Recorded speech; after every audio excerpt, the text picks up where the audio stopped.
Good afternoon and good morning in some places in the United States. I'm Karin Stein. I'm talking to you from Iowa, Muscatine, Iowa. I'm an Iowa coordinator for Moms Clean Air Force and its Eco Madres program.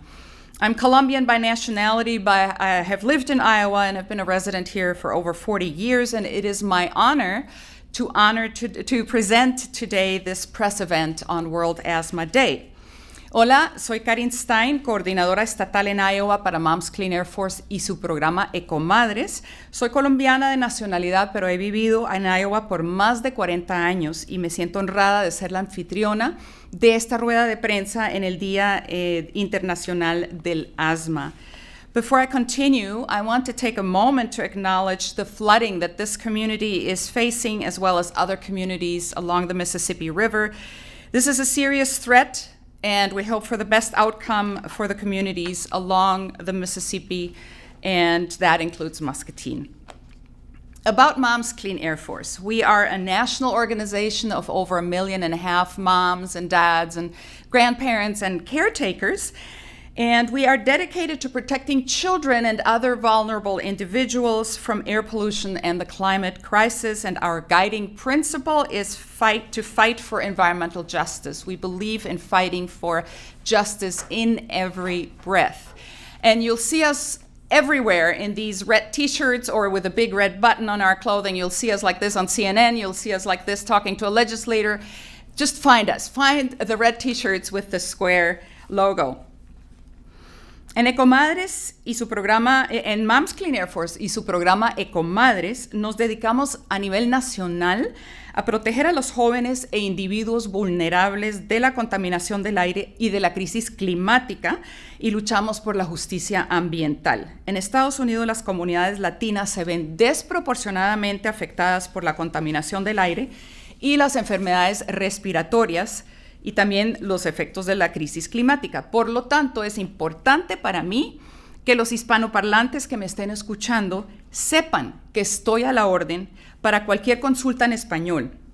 Y si se contactan con ecomadres.org, siempre habrá alguien que los pueda poner en contacto con una de mis colegas que habla español también.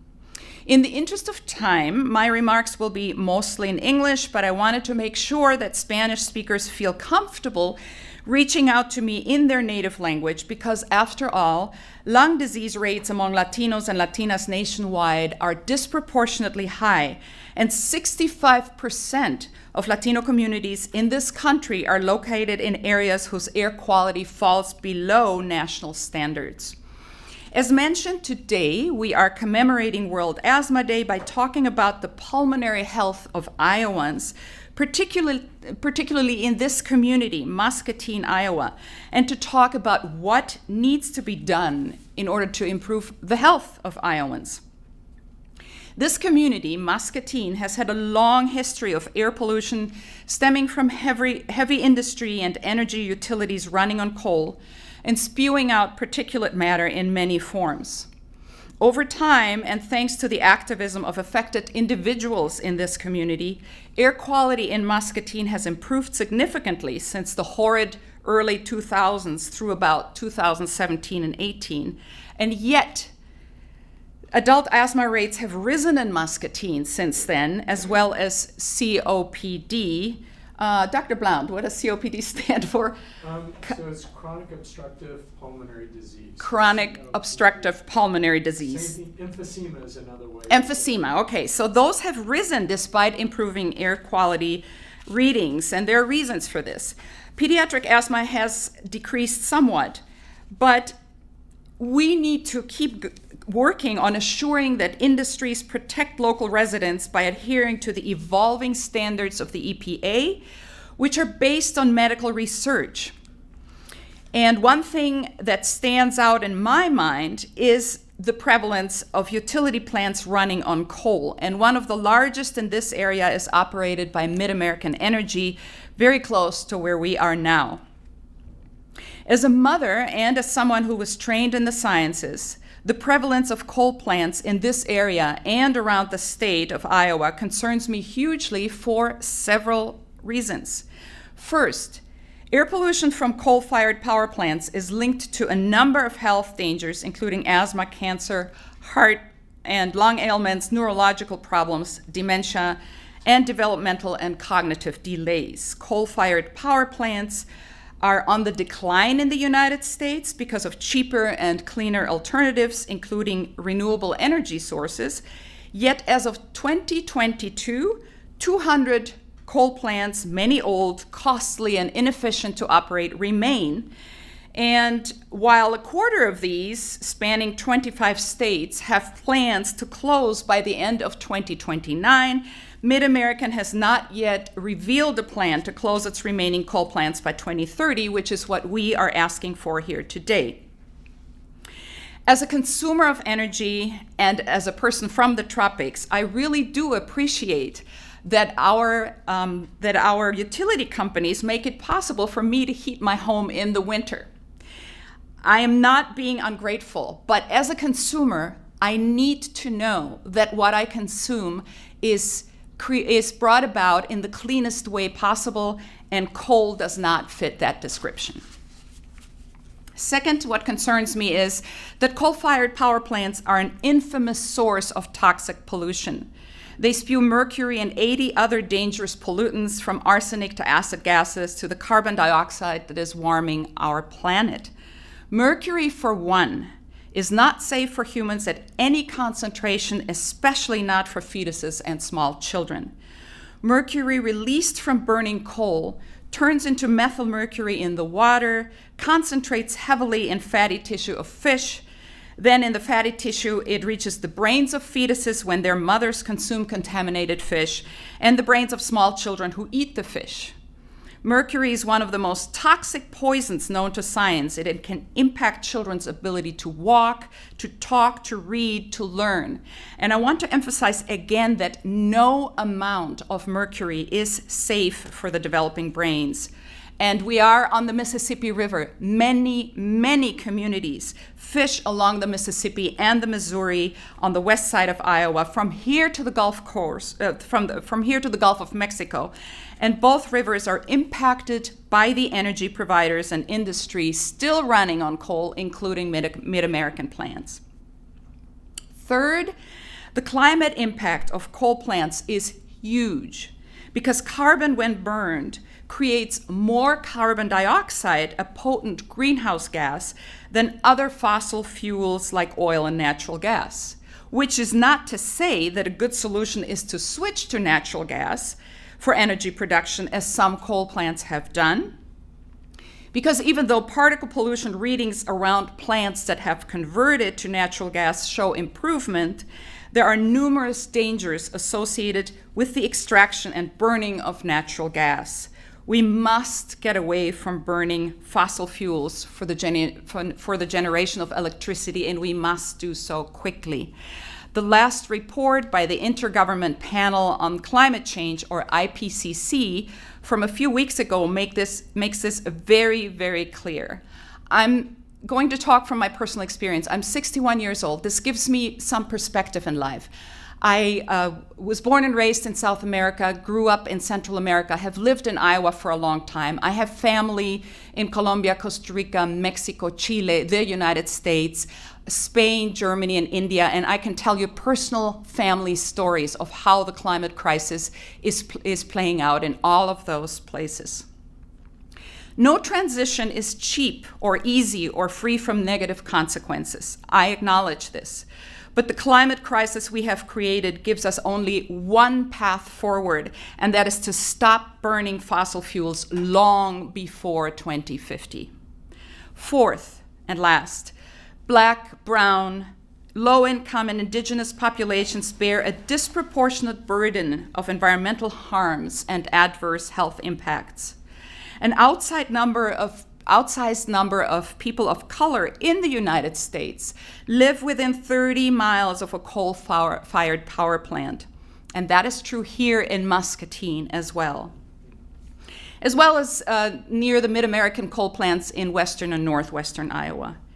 Being exposed to pollutants is the first phase of inequality around the country. The second phase is being burdened unequally. The same communities are being burdened unequally by the climate disasters spawned by the very carbon-based pollution that we ask you to stop.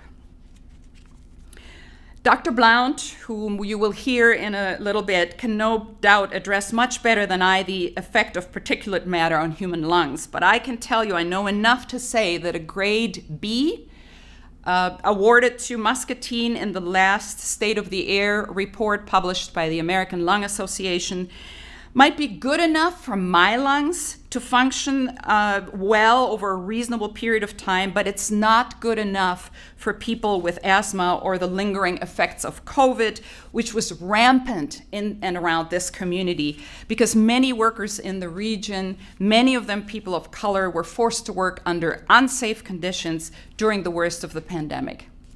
I plead with our industrial and utility leaders, especially Mid-American Energy, to be good neighbors to all, including people hundreds of miles downwind and downstream from us. When I look at water quality advisories in Iowa, I see mercury readings in streams that are high because they come in from coal plants in Minnesota. What happens here does not stay here. And before I introduce our next speakers, I'd like to invite those of you who are watching to visit us online at momscleanairforce.org or at ecomadres.org. Click on Take Action, click on Sign a Petition, and submit a petition to the EPA to strengthen the mercury and air toxic standards that will be reviewed next week, which aim to further improve the limits on what air pollutants, such as coal plants, are allowed to emit. And those of you who are here, I have QR codes that take you directly to that petition. And I also have a fact sheet published by Moms Clean Air Force that is entitled, "What is Wrong with Coal Plants?" Now I'd like to invite our next speakers in the order. Katie Rock from the Sierra Club. She is campaign representative of Beyond Coal in Iowa, and then we'll hear from Dr. Robert Blount with the Iowa University Hospital and Clinics, and then finally Allison Glynn, one of the bravest women I know, whose personal story has played out right here in Muscatine. And we're available to answer questions after this press event, but I'll also be online. If you have questions, I can answer them online, and you can always reach us afterwards. I'd like to close with this thought. Statistics are not statistics. Statistics are people's lives. Let's never forget that. Katie.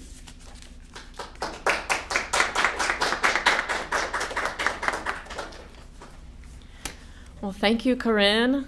I'm Katie Rock with the Sierra Club Beyond Coal campaign covering in Iowa. I'm based in Des Moines, Iowa, our capital city for the state, but I actually grew up just outside Muscatine, so I'm pretty familiar with the public health issues that this community has faced, the legal recourse and justice that they have sought over decades, and the industry that's here. But first, Beyond Coal, if you've never heard of Beyond Coal, it is a national campaign within the Sierra Club that started in 2010 that advocates and pushes for legal issues to push for the retirement of the entire U.S. coal fleet by 2030.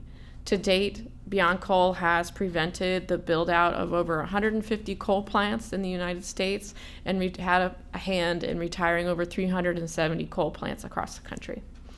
So we are here in Iowa. Iowa does have more coal-fired power than people realize. We are known for our clean energy, especially our wind, but that's only been built over the last 10, 15 years. Coal-fired power in Iowa has been in place since the 70s, and that's true here in Muscatine.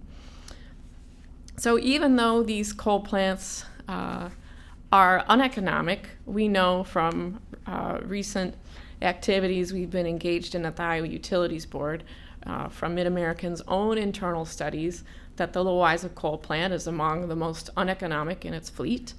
along with the George Neal plants outside Sioux City and the coal plant in Ottumwa.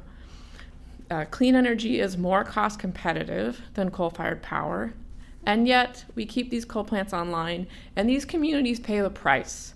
It truly is an injustice, especially for children, to have to carry the health effects of these coal plants for the rest of their lives.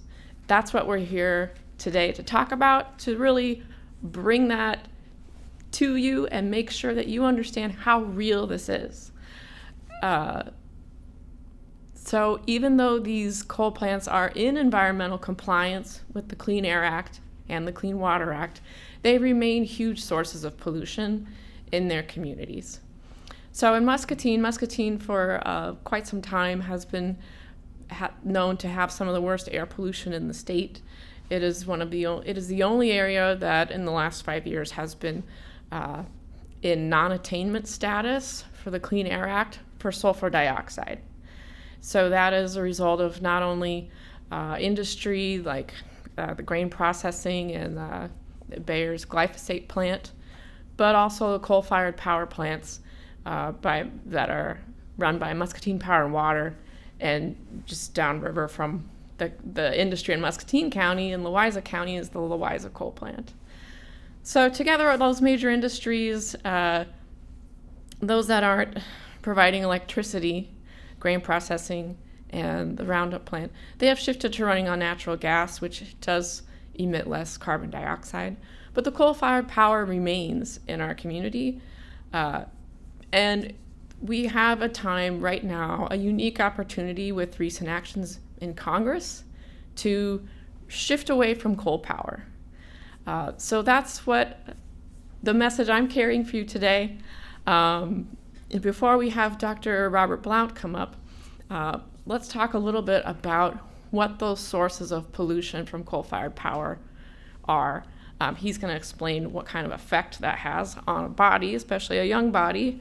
But it's not only sulfur dioxides, it's nitrogen oxides, it's particulate matter, it's carbon dioxide, and that's the air pollution. In the water, you have mercury, you also have mercury in the air, arsenic, and a whole range of toxic compounds. And these are for plants that are in compliance with EPA regulations. We can do better than that, and we need to course correct, especially for communities like Muscatine who have been carrying the effects of these plants in their bodies for generations. So with that, I'd like to invite Dr. Robert Blount. He's from the University of Iowa. He is a pulmonologist or a lung doctor. He sees patients, both kids and adults, in both intensive care settings and anyone who just has general lung problems. And along with seeing patients, he also does research. So thank you, and Dr. Robert Blount. Thank you. Thanks, Katie. And Katie, thank you for that really inspiring talk. And Karen, thank you so much for inviting me. My pleasure. Thank you for all you do, because you're making my life easier as a lung doctor. Because I'm seeing patients once they get to the hospital from breathing bad air. And the cleaner you guys can make the air, the easier my job's going to be. Thank you. I want to talk a bit about World Asthma Day. I think this is really cool that we can have this day to remember the many, many patients that suffer from asthma. Right? And what is asthma? Let me just kind of go over that very briefly. So it's a disease. It's a chronic disease that affects the lower airway. So everyone take a deep breath and breathe it out. How easy is that? Really nice, huh? Deep breath in, deep breath out. So people with asthma, kids and adults with asthma, can't do that when they're having an asthma exacerbation. They can breathe the air in, okay, but the lower airways become really twitchy and they constrict and they swell such that it traps the air in the lungs. And so it's really hard to get that air out of the lungs. Patients described to me that it feels like it's drowning, like they're suffocating. It's really miserable, and it's a scary disease that can actually kill people. So nothing to mess around with. Why do people with asthma get twitchy airways? Well, they're sensitive to allergens in the air or air pollution. Anything that they're breathing in, or even things that they might be eating. What causes it? What causes asthma? Definitely a big cause of asthma is genetic. Okay, so if you happen to have asthma run in the family, it's something to think about, and you're having some difficulty breathing under certain circumstances. There are other causes, though, and air pollution is a proven cause of asthma. Okay, research has shown this, especially air pollution, large levels of air pollution that young children are exposed to. Then they can go on, unfortunately, to develop asthma, even with no family history. So air pollution actually causes asthma, and this is really unfortunate. Okay, on this World Asthma Day, I want to remember some of my patients, okay? And just, I'm thinking about them, and so I'm just going to share a couple of stories, if that's okay. My first patient I want to talk about is a young boy in San Francisco when I was working there. Are we good? He was, we've struggled with wildfires on the West Coast due to climate change. Everything's getting warmer, it's getting drier, and so the energy is there for wildfires. Okay, so we were in wildfire season. The air in San Francisco was not good, and the family came in, actually admitted to the pediatric intensive care unit with a severe, what we call status asthmaticus. Like he was really, really sick. And we did everything we could and fortunately turned him around. Now, I was talking with the family, and the family was so surprised. They're like, he's had mild asthma to moderate asthma, well controlled on his inhalers. We don't know what happened. And I talked with him. I said, with air pollution, with wildfire smoke, he's exposed to new air pollutants that he's never experienced with, and something that he breathed in caused this severe asthma attack. Now, the second case, unfortunately, I just have to say, she didn't do as well. Another case where she had mild to moderate asthma. She had smelled something that day in the air. She had no idea what it was. The parents don't either, because unfortunately, even though they did everything they were supposed to do and they started inhalers, and the dad rushed her to the local emergency room, she had a respiratory arrest and then a cardiac arrest, and she died. And I want to just, if mom and dad are listening to this, if they ever get this, I just want to say, my heart is with you on this World Asthma Day, and I'm going to do everything as a physician and as a researcher. I do everything I can do to help my patients out. Okay, and that starts with cleaning up the air. Now I have a couple of slides here.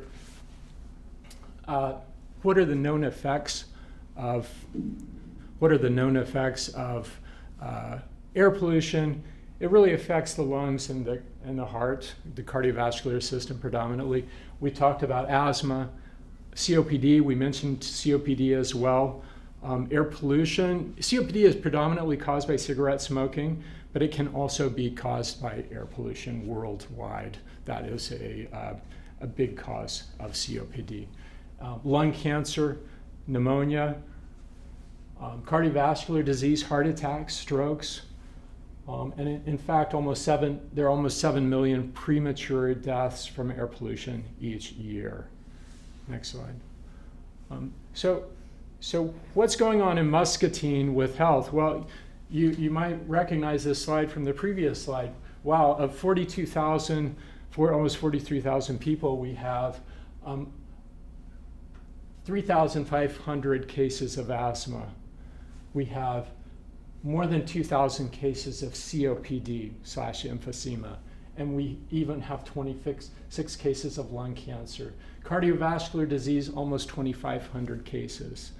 These are all diseases in which air pollution can contribute to the development of the disease and making the disease worse.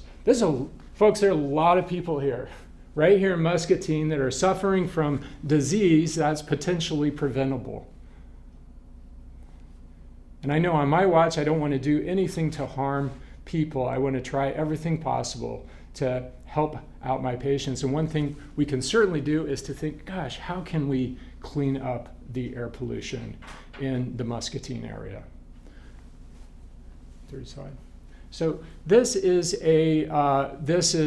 data from the EPA. We have 4 stations that are running intermittently in the area, and I took that data, the daily average particulate matter, and Katie was talking about different pollutants that affect health. Fine particulate matter is this PM 2.5 is less than 2.5 microns. It can be inhaled deeply into the lungs, and those teeny tiny particles can then get absorbed into the body, into the blood system, right? Affecting every organ of the body.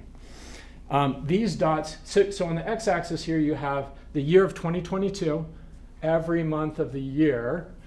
On the y-axis you have the daily concentrations of fine particulate matter. It's one of these pollutants that is quite dangerous. And then each of these dots represents, there are 365 of them, one for each day of the year. And the red line is the line in which you go from the green zone of air quality to the yellow zone of possible effect on health. There were 31 days in the yellow zone, and it's scattered throughout.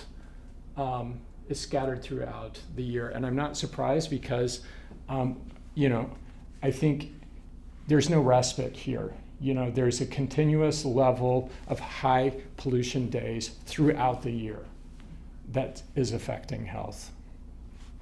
Do I have time? A couple more minutes.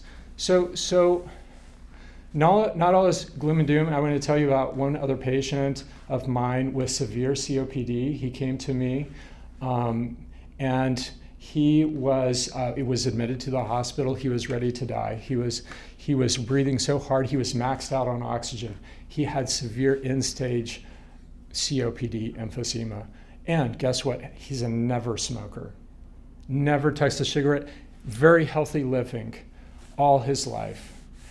And we talked and we said, what could be causing this? And the best we can ascertain that it was something he inhaled, some air pollution he inhaled, possibly through his work. So he got sicker and sicker, and he decided, I'm just gonna, this is it. I'm suffering too hard. I'm suffocating. I'm working so hard to breathe.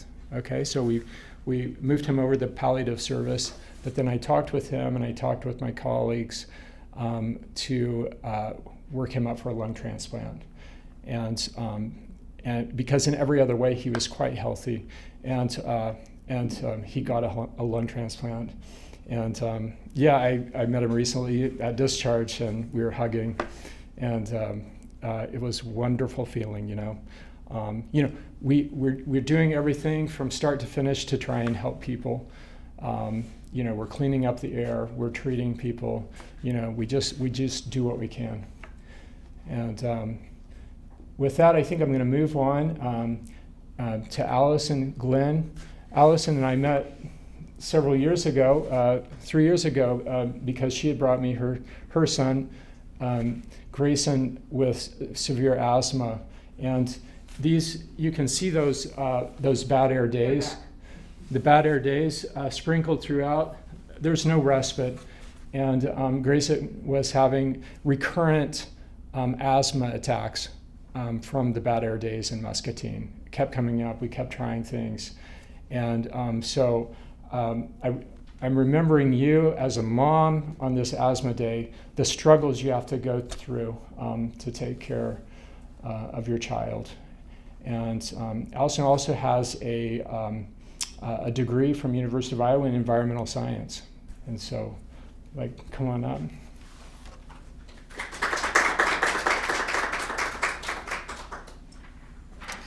So hi, I'm Allison Glenn, and I'm actually native, born and raised in Muscatine.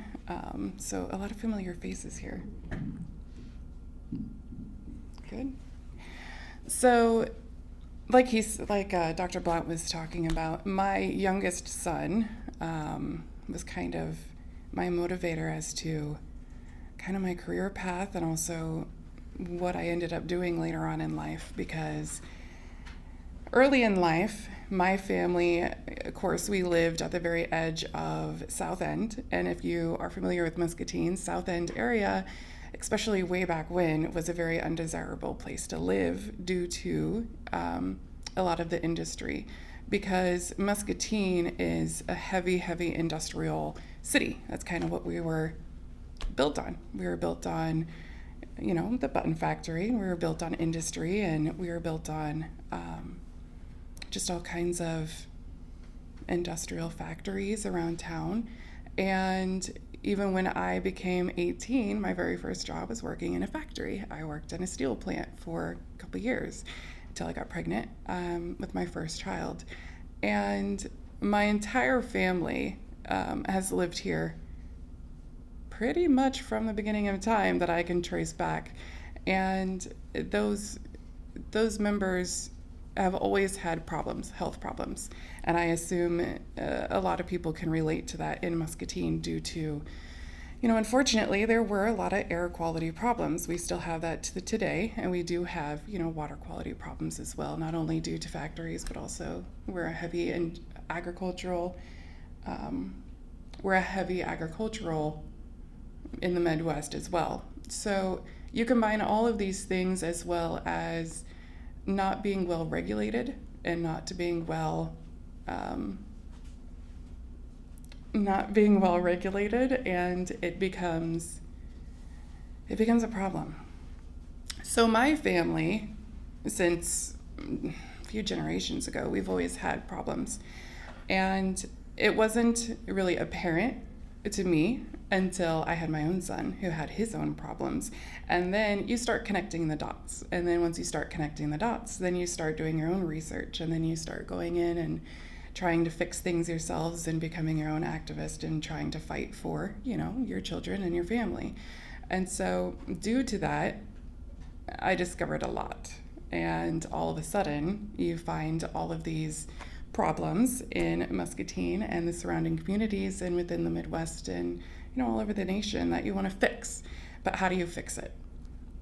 So my son was born with problems with his lungs and problems with his brain, and he grew up. He's 8 now, and he's as healthy as can be. But like Dr. Blount was saying, we were having a lot of problems. There were many days that he wasn't breathing, and we would constantly be in the hospital. Pretty much every week we'd be in the hospital, and we'd be getting lung treatments, we'd be getting x-rays, we'd be getting all kinds of things, and nobody could figure out what was going on. There was really no rhyme or reason to it, and we couldn't figure it out. Why?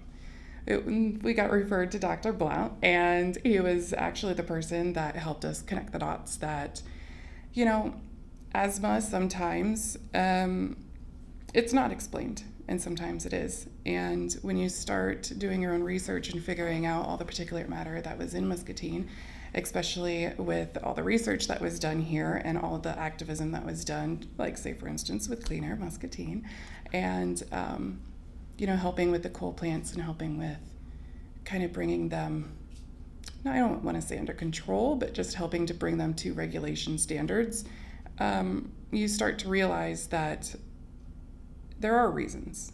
And even if it's not something that necessarily came from me genetically, it is something that it came from us environmentally, from where we live. And we actually discussed moving away from Muscatine, because Muscatine's air quality was so bad for him that our family discussed with his doctors about just moving away, going to somewhere else that had, better quality of air so that he could breathe easier.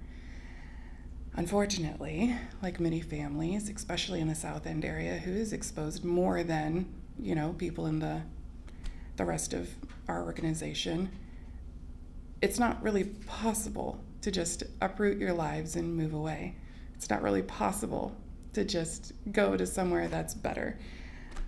You run into socioeconomical problems. You run into, but my family's here, my friends are here, my entire livelihood is here. I can't change my job. I can't just uproot our entire lives and move, even if it could make it so that my son could breathe. Sometimes you just can't.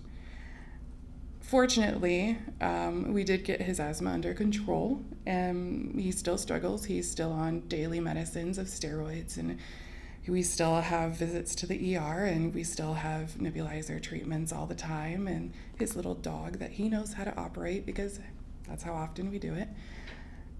But I think one thing that people don't really realize is that people who are, unfortunately of lower economics, people who are of a minority status, we unfortunately sometimes run into problems where we can't move, where we can't go to better areas, where we can't get out of it. And so then we rely on other people to stand up for us. And fortunately, I have met quite a few people who are willing to be those activists. And fortunately, I was also given the opportunity to pursue my own passion of fixing these things. And because of my son, because of his struggles and me seeing these struggles and talking to the doctors and talking to the people who knew everything that was going on, I did go to school. I went back and I decided to study environmental science, and I decided to intern in many different places, studying water quality, studying air quality, doing my own studies, doing my own research, which then led me back to Muscatine and the different organizations that are here in Muscatine trying to better just Muscatine and the surrounding areas, living, learning, and implementing the things that we need done in order to raise the quality so that we get what we deserve. We deserve clean air. We deserve clean water. It's a basic human right to be able to breathe, to just be able to have a breath of clean air and not struggle and not worry about what am I passing on to my children if I do get pregnant, or what's going to happen to my child who has asthma that any second he's going to be in the hospital again. It's a basic human right. And I encourage people to reach out to your community. If you're not from Muscatine in particular, reach out to the people. Do some research, figure out kind of the organizations that are around you, figure out the people that do some of your legislation, and reach out. Because most of the time, they're pretty open to it. They're open to discussing it. You might not exactly see fast effects. That's not really how the world works anymore. But if you persevere, and if you really be the squeaky wheel, then you can get stuff done. And so I encourage people to get involved with the different organizations, and I encourage people to really just get out there and fight for yourself and fight for your children and fight for your community, because nobody else is going to do it for you if you don't say it yourself. And so it's my story.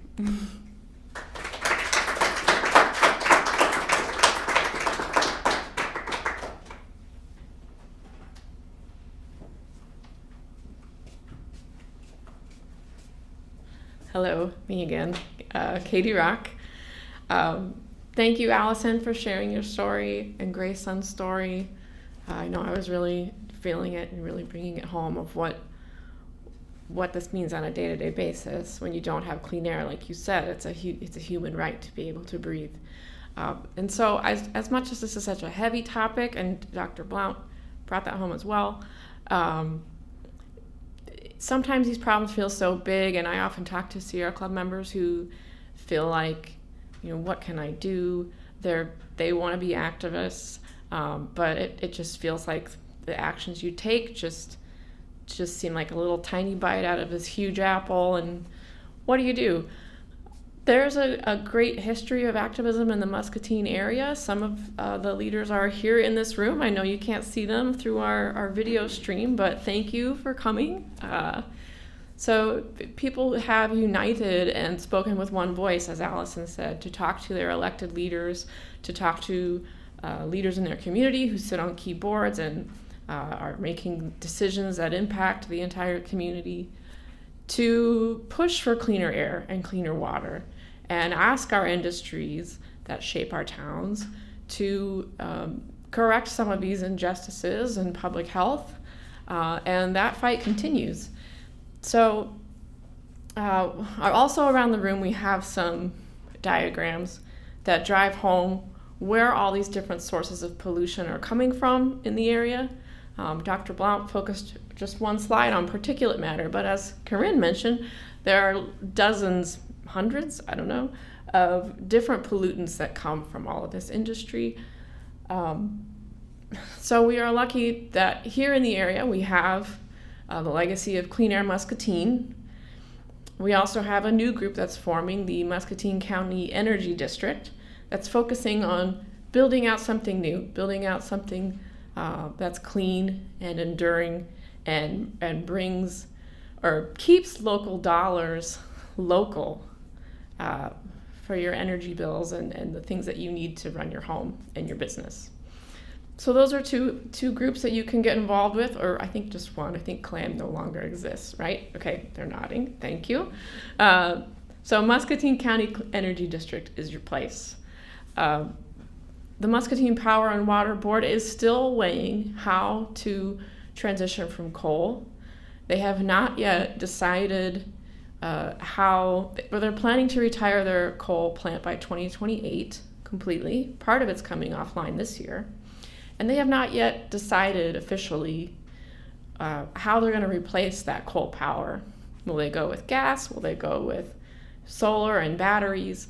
So there is still time to engage your Muscatine Power and Water Board or staff, if you know people who work there, and let them know how important this is to you. There's also your elected leaders at the state level. At the county level, you can push for good wind and solar policy. Muscatine, I believe, actually has pretty good solar policy.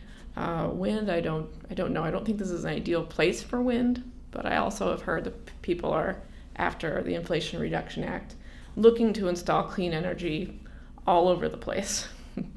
But Southeast Iowa is kind of known as an area that is open for business, for solar, and you can be part of making sure that that door stays open. That's very important. And at the state level, we have, of course, our statewide elections and federal elections. Your legislative elections are very important. But also, we spend a lot of time with our campaign at the Iowa Utilities Board. It's kind of an important board that oversees the regulation of our utilities that a lot of people don't pay close attention to, but that's something that our campaign's focused on. And if you're interested in getting involved with us and calling for a clean energy transition for Iowa that's not dependent on coal or any fossil fuels, you can go to sierraclub.org/Iowa and sign up to be on our email list. And now I will hand it off to Corinne. Thank you.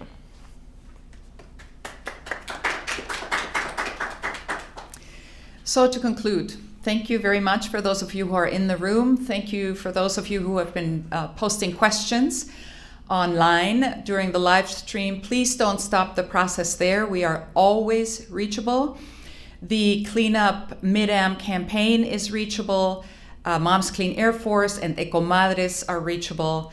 And as Katie pointed out, as Allie pointed out, as Dr. Blount pointed out, we must keep acting. Parting thoughts. I want to repeat what I said earlier. What happens here does not stay here. Anything we put into the air and into the water here ends up elsewhere and sometimes in another continent, affecting everybody's climate, for example. I want to also say that for me personally, once a mother, always a mother. I have 3 adult daughters, and becoming a mother turned me into an individual who feels the need to protect anybody who cannot speak up for themselves. And Moms Clean Air Force and Ecomadres, we do that. We want to be your voice if you don't know where to begin. Since the Iowa Utilities Board, since there's still a process to figure out how are we going to retire coal plants, are we going to go to solar or wind and or add gas to the mix, let me just say, gas is not the solution. If we use gas, we're kicking the can down the road. Ohio considers gas energy as a clean source of energy, but we at Moms Clean Air Force can give you all the references that you need to have to understand that gas is not a clean solution. It is a fossil fuel. Methane, which is part of natural gas, is 80 times more potent a greenhouse gas than CO2. Gas is not the solution. The funding is there for sustainable energy generation. Let's do it. Let's take care of our communities here and all around. Thanks for tuning in. Por favor, no dejen de comunicarse con nosotros en ecomadres.org. Pueden localizar a las personas que hablen español, por ejemplo, y les podemos hablar acerca de las oportunidades que existen hoy en día para obtener fondos para realizar sus propios monitoreos de aire en sus comunidades. Today, I want to say that Black and Brown communities, for the first time, have an opportunity to use their local organizations to apply to new EPA funding for local and regional air monitoring. And if you need more information about that, estoy hablando a los Latinos. I'm speaking to my Latino fellow members, and I'm speaking to indigenous communities. Reach out. Pay attention to what the EPA is offering, because you actually can do air monitoring in your community nowadays with funding that will allow the EPA to recognize red flags in your community and around the country. Muchísimas gracias. Thanks to all who have tuned in. Thanks to my colleagues who spoke here today, and take care of yourselves, take care of one another.